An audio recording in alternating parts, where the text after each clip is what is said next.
Hello everyone, I am Ibadur Rahman and now start the video from question number 12 of chapter height and distance. Chapter 17, chapter name height and distance. So start the video from 12th question.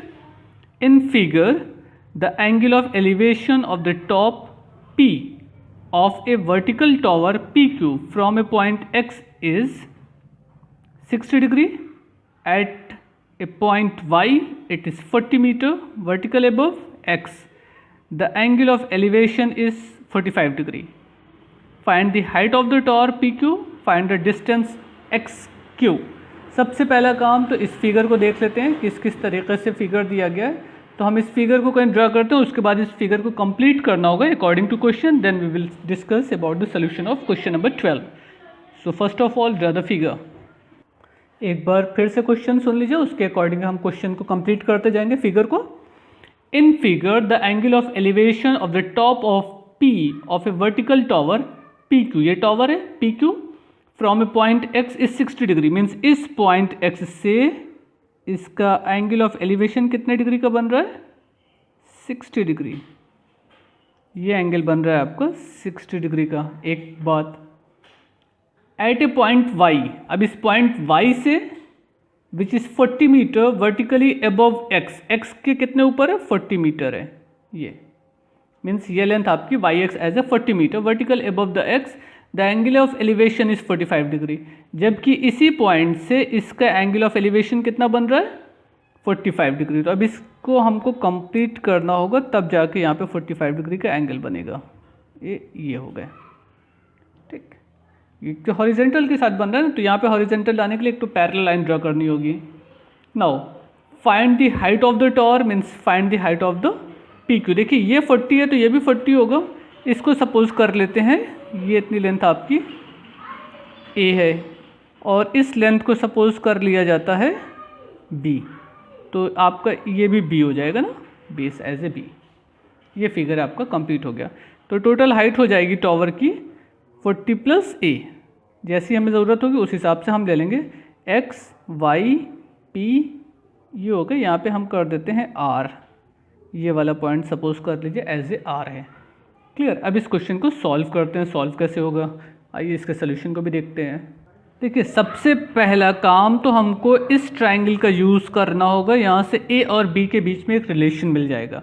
So in triangle YRP, in triangle PRY, tan 45 degree is equal to perpendicular upon base. tan 45 degree is equal to perpendicular कितना है आपका? Perpendicular as A and base as A B. So A upon B.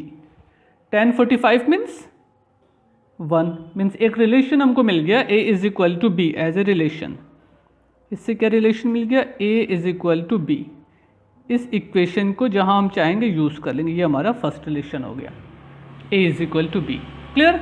Now in triangle PXQ, in triangle PXQ, अब यहाँ tan 60 है. tan 60 is equal to again perpendicular upon base. Base तो B है but perpendicular ये पूरी length होगी A plus 40 from P to Q. देखिए ये 40 हो गया plus A. So A plus 40 as a perpendicular. A plus 40 as a perpendicular. tan 60 means root of 3. tan 60 means root of 3. ये कितना हो गया? A plus 40 upon B means root 3B is equal to A plus 40. It is your second equation. Clear. अब हमको क्या करना है? Equation 1 and 2 को सॉल्व करके A एंड B की वैल्यू फाइंड करनी है. तो आप जिस चीज़ की चाहिए पहले वैल्यू निकाल लीजिए. अगर हम इसमें सपोज B की वैल्यू पुट कर दें इन टर्म ऑफ A, तो रिलेशन हमारा क्या होगा? B is equal to A ना. सो रूट 3A, इस A को ट्रांसफर कर दें, minus A is equal to 40. A as a common, root 3 minus 1 is equal to 40. A is equal to 40 upon root 3 minus 1.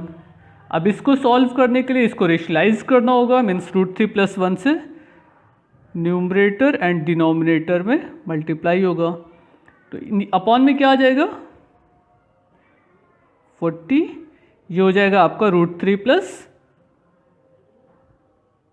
√3 की value put कर देना 1.732 plus 1 divided by 3 - 1।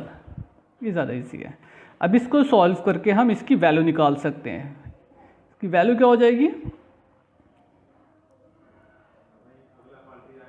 20 multiplied by 2.732 is equal to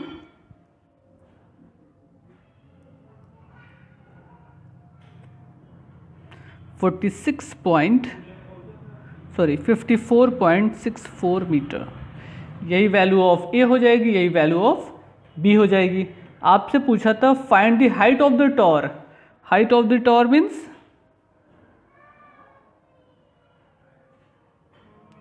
height of the tower, tower कितनी height है 40 plus A, so 40 plus value of A 54.64, ये हो गया आपका 94.64 metre. एक आंसर हो गया। सेकेंड आंसर आपसे कहा गया find the distance x Q, तो ये तो बी की वैल्यू हो गई है आपकी, सेकेंड हो गया। क्लियर, इस तरीके से क्वेश्चन सॉल्व होगा, इसको समझने की कोशिश करिए। Now next question number 13। Question number 13 का हिंट दिया है तो इसलिए उसको अपने से लगाइएगा। Now start question number 14। In figure, the shadow of a vertical tower of a level ground increases by 10 meter when the altitude of the sun changes from 45 degree to 30 degree. Using given figure, find the height of the tower correct to one place of the decimal. अब ज़रा से इस question में कहा क्या है वो समझते हैं। पहले ये काम करते हैं कि इस क्वेश्चन का फिगर बना लेते हैं, उसके बाद देखते हैं क्वेश्चन किस तरीके से सॉल्व होगा। देखिए इस तरीके का फिगर है ना, 10, 30, 45 गिवन है, इसको एच सपोज कर लेते हैं, इसको हम ए सपोज कर लेते हैं, ठीक है ना। तो 10, 45 का यूज़ करेंगे पहले, उसके बाद हमको रिलेशन मिल जाएगा 10, 45 is equal to perpendicular upon base. 10, 45 is equal to 1 होगा, means H is equal to A, H is equal to A, ये फर्स्ट रिलेशन हो गया। नाउ एक बार 10, 30 का यूज़ कर लेते हैं। 10, 30 is equal to perpendicular upon 10 plus A, ये पूरा बेस होगा ना 10 plus A, A means H, 10, 30 means 1 upon √3 and H upon 10 plus, इसको भी एच किया जा सकता है, क्रॉस मल्टीप्लाई करेंगे सॉल्व कर लेंगे। √3h is equal to 10 plus h. आप यहाँ से लेफ्ट साइड ले जाके h कॉमन ले लीजिए, उसमें से h की वैल्यू मिल जाएगी 10 अपॉन √3 - 1। अब आपको इसको रेशनलाइज करना होगा, रेशनलाइज करके इसको सॉल्व किया जाएगा। तो आइए रेशनलाइज कर लेते हैं, किस तरह से रेशनलाइज होगा। मीन्स √3 प्लस 1 से न्यूमरेटर एंड डिनोमिनेटर में मल्टीप्लाई करना होगा। So h is equal to 10 upon √3 - 1 यहाँ पर है, प्लस 1 से हमको मल्टीप्लाई और डिवाइड करना होगा ना।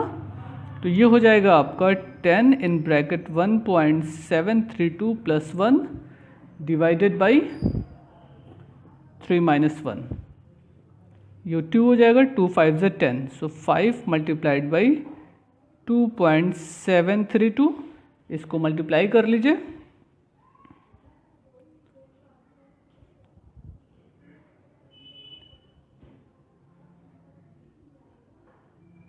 13.66 मीटर, दैट्स ऑल। तो ये भी क्वेश्चन आसान था, इसको भी लगाने की कोशिश करिएगा, समझने की कोशिश करिए। In next question, question number 15। A player sitting on the top of the tower of height 20 metre observe the angle of depression of a ball lying on a ground is 60 degree, find the distance between the foot. इस question में देखिए अभी तक जितने क्वेश्चन आपके थे वो एंगल ऑफ एलिवेशन के बेसिस पे थे।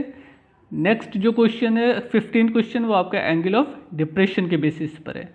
तो थोड़ा सा ये समझिए कि एंगल ऑफ डिप्रेशन और एंगल ऑफ एलिवेशन होता क्या है। वैसे ऑलरेडी फर्स्ट वीडियो में सारी चीज़ें एक्सप्लेन है, आप वहाँ से भी देख के समझ सकते हैं, लेकिन इस वीडियो में भी थोड़ा सा इस बात को फिर से रिवाइज कर लिया जाए, क्योंकि यहाँ पे आपका क्वेश्चन चेंज हो रहा है।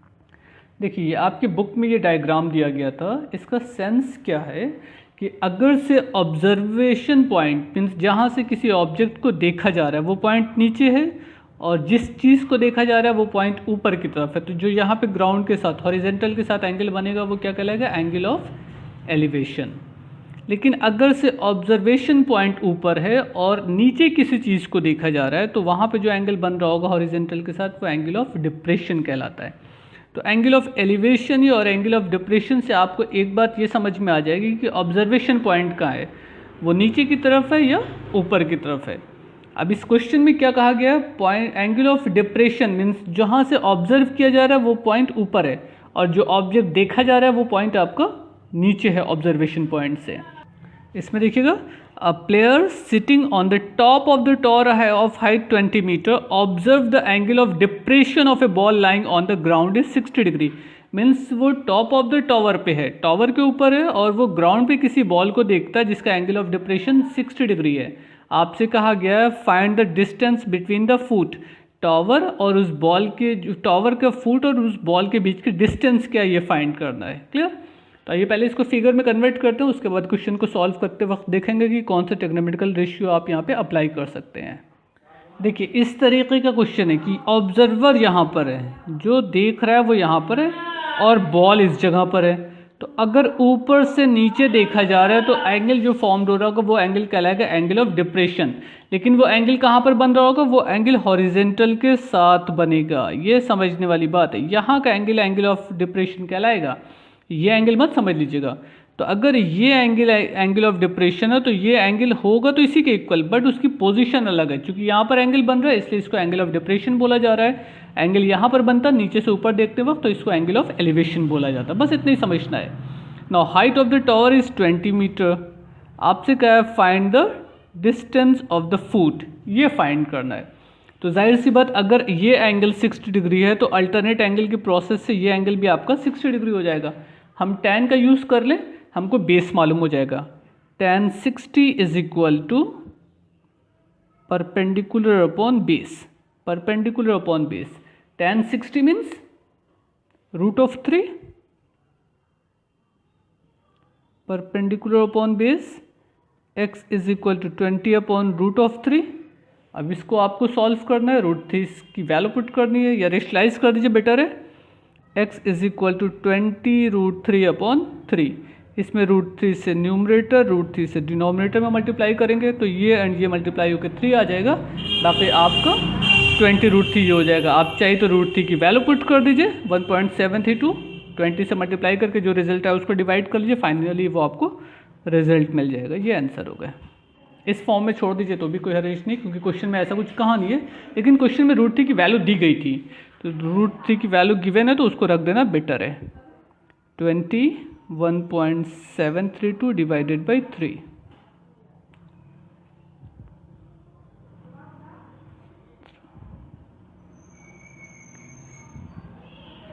ये हो गया, इसको मल्टीप्लाई कर लीजिएगा।